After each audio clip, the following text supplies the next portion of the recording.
Nakakatuwa pala kapag yung halimbawa, mayroon kang sariling tanim sa bakuran mo. Ano? So, nakakatuwa kasi kapag kailangan mo, pipitas ka na lang. So, kagaya nitong sili, nahinog na pala yung iba.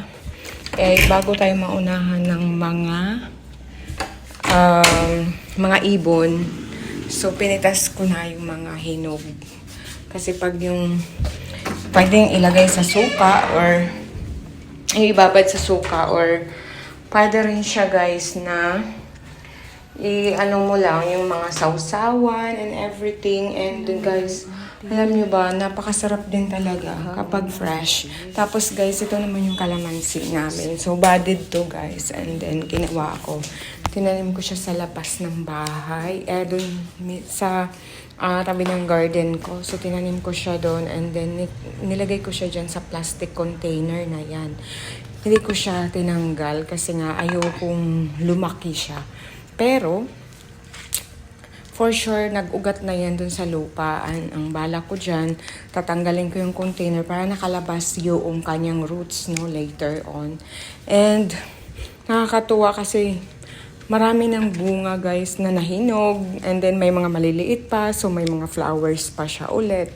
So, ang nakakatuwa sa kalamansi na to guys, walang tigil yung pamumunga niya guys, grabe.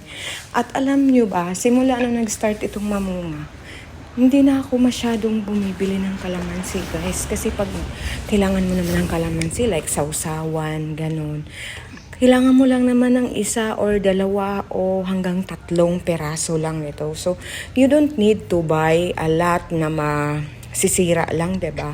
So, every time na kailanganin mo, you can pick naman. So, ngayon lang nangyari to na kahit hindi ko kailangan, kinukuha ko na siya. Kasi guys, hinog na tsaka malalaki na siya, nag-yellowish na. And then, napansin ko rin na mabigat na siya sa sanga, no? Nagloy-loy na kasi yung sanga niya. Kaya yun, kinukuha na natin yung iba. So, hina-harvest na natin yung iba, ano. So, baka kailanganin ko rin or siguro, mag-marinate na lang tayo ng pang-ulam, pang-baon, ganyan, gamit itong kalamansi natin. So guys,